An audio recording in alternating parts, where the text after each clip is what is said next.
Dans la dernière leçon, vous avez appris à manipuler des opérateurs logiques. Dans tous les exemples que vous avez vus dans la dernière leçon, nous avons utilisé ces opérateurs logiques avec des valeurs booléennes.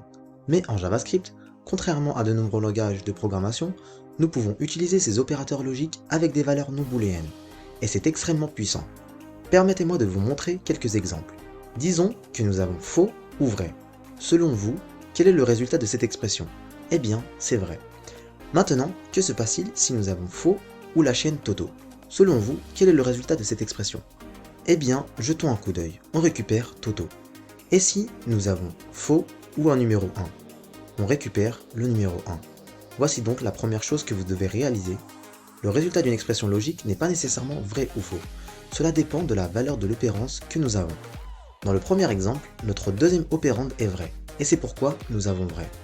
Dans le deuxième exemple, notre deuxième opérande est une chaîne, c'est pourquoi nous récupérons une chaîne.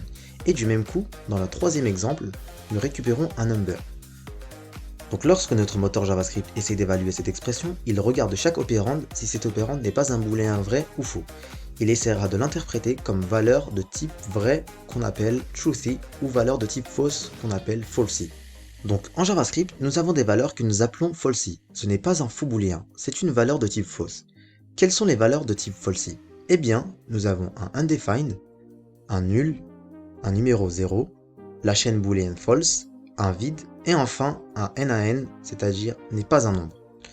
Donc nous verrons cela plus tard dans le cours. Pour l'instant, juste rappelez-vous, n'est pas un nombre est une valeur spéciale dans JavaScript. Et quand nous avons affaire à un calcul mathématique qui ne produit pas de valeur valide, cette valeur renvoie NaN, n'est pas un nombre. Nous allons maintenant examiner cela plus tard dans le cours. Voici donc les valeurs de falsy. En JavaScript, nous utilisons l'une de ces valeurs dans une expression logique. Elles seront traitées comme falsy, ce qui est un peu comme booléen faux, mais ce n'est pas exactement la même chose. Maintenant, tout ce qui n'est pas falsy est truthy, c'est-à-dire de type vrai. Revenons donc à ces exemples. Dans le deuxième exemple, notre deuxième opérande est une chaîne de 4 caractères. Donc ce n'est pas une chaîne vide, ce n'est pas falsy, donc c'est vrai. Donc lorsque notre moteur JavaScript essaie d'évaluer cela, il regarde le premier opérande, il est faux, donc la recherche continue. Car avec un opérateur logique OR, comme vous l'avez appris dans la dernière leçon, tant qu'un des opérandes est vrai, le résultat sera vrai. Maintenant, ici, dans le deuxième exemple, le premier opérande est faux. Donc la recherche continue, en espérant que l'autre opérande soit vrai ou truthy. Dans ce cas, nous avons affaire à une valeur truthy. Cette valeur est donc immédiatement renvoyée. Il en va de même pour le troisième exemple. Donc ici, ce n'est pas un booléen vrai, c'est un truthy. C'est pourquoi la valeur de cette opérande est retournée. Maintenant, que se passe-t-il si nous avons une expression comme celle-ci? False, ou 1, ou 2. Que pensez-vous que nous allons obtenir? Jetons un coup d'œil, on obtient 1. C'est donc autre chose que vous devez comprendre à propos de l'opérateur logique OR. L'évaluation commence ici dès que nous trouvons un opérande qui est truthy. Cette opérande est retournée, donc ici notre deuxième opérande est truthy. Sa valeur est retournée, et ici, l'évaluation s'arrête.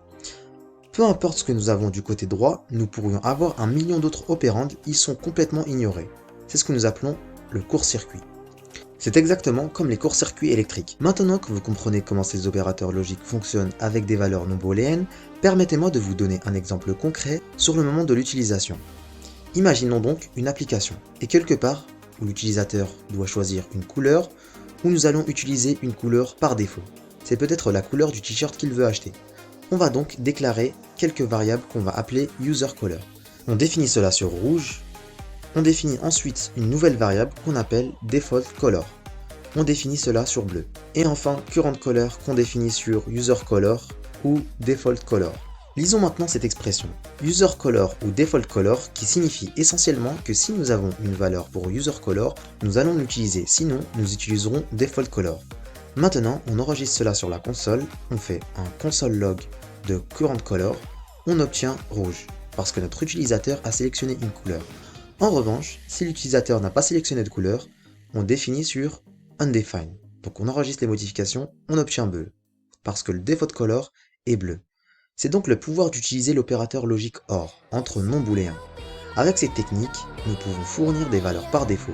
Donc si l'utilisateur a sélectionné une couleur, nous allons l'utiliser. Sinon, nous allons utiliser notre couleur par défaut et qui détermine la couleur actuelle que nous allons afficher à l'écran. Voilà pour cette démonstration sur les opérateurs logiques avec les non booléens. On se retrouve pour la prochaine démonstration où on va parler des opérateurs bitwise.